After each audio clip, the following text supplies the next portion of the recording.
সাধারণত লোহার খাঁচা বানানো হয় পশু পাখিকে আটকে রাখার জন্য, কিন্তু দরিদ্র আর ক্ষুধার জ্বালা যখন সব সীমা ছাড়িয়ে যায় তখন মানুষকেও বন্দী হতে হয় খাঁচায়।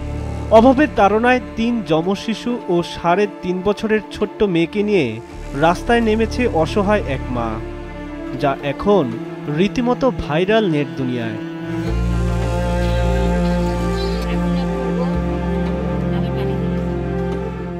লোহার খাঁচায় বসে আছে ৩টি যমজ শিশু আব্দুল্লাহ, আমেনা ও আয়শা।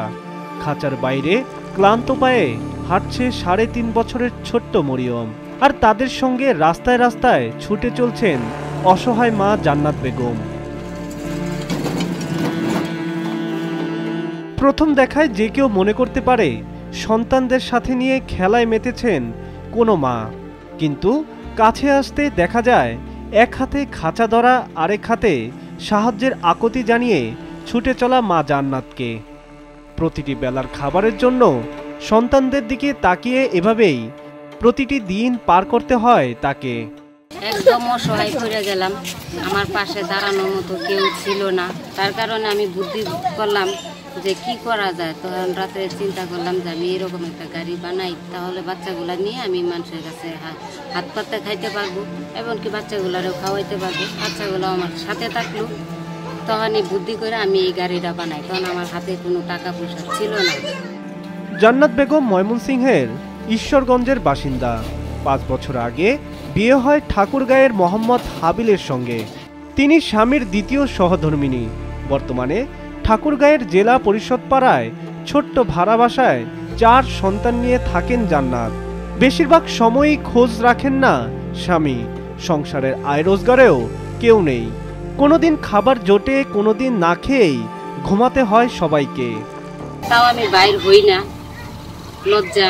তারপরে যখন আবার স্বামীরা পালান দেয়, তারপরে ভাত ধুয়ে আর যখন আমার পিঠ দেয়ালের সাথে ঠিকে গেল যে আমি বাচ্চাগুলোর মুখে আমি খাবার দিতে পারছি না, তখন আমি ভাত ধুয়ে আমার মা বাজায় রেখে আমি। অভাবের চাপে একসময় আত্মহত্যা কিংবা কিডনি বিক্রির কথা ভাবেন জান্নাত, কিন্তু নিজের সুস্থতা আর সন্তানদের মুখের দিকে তাকিয়ে সেসব চিন্তা ত্যাগ করেন। প্রতিদিনের লড়াইয়ে বিধ্বস্ত জান্নাতকে দেখে আফসোস করেন অনেক প্রতিবেশী।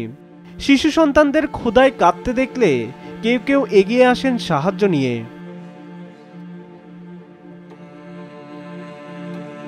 3টা বাচ্চা, একটা বড় মেয়ে, এক যমজ 3টা, কিন্তু ওনার কষ্ট হচ্ছে খুব। এক হাতে পালিত করতেছে 3টা বাচ্চার যত্ন, আবার খাওয়া খাদ্য, স্বামী ঠিক মতো খাইতে দেয় না, ধুয়ে আবার চলে যায়, ফের আবার আসে। জান্নাতের 3টা ছেলে মনে করেন যে একটা মেয়ে 4টা। এখন মনে করেন চলাফেরা করতে, খাওয়া দাওয়া করতে মনে করেন খুব অসুবিধা হচ্ছে। আগের এক মেয়ে আছে, আবার 3 সন্তান বাচ্চা হয়েছে, 2 মেয়ে 1 ছেলে। মানে ভাবির দ্বারা একাই 4টা সন্তানকে মানুষ করা সম্ভব হচ্ছে না। কখনো কখনো স্বামী ফিরে এলেও তাই সংকট কাটে না জান্নাতের। সংসারে ঘানি টানতে না পেরে অসহায়ত্বের কথা বলেন স্বামী।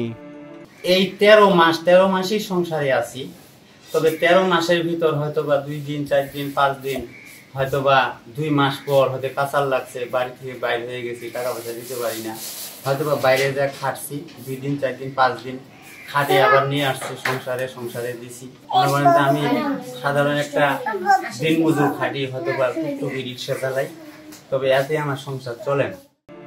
এই করুণ বাস্তবতা সম্পর্কে জানতে পেরে ঠাকুরগাঁও অতিরিক্ত জেলা প্রশাসক আশ্বাস দেন পাশে থাকার।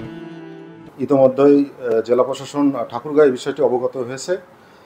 ওই পরিবারকে আবাসন সহ খাদ্য সামগ্রীর ব্যবস্থা করা হচ্ছে এবং পাশাপাশি আবাসন এবং স্থায়ীভাবে যাতে একটা কর্মসংস্থানের ব্যবস্থা করে দেওয়া যায় সে বিষয়ে জেলা প্রশাসনের পক্ষে ডিসি স্যার সিদ্ধান্ত দিয়েছে। আশা করি অতি শীঘ্রই এটা বাস্তবায়ন করা হবে।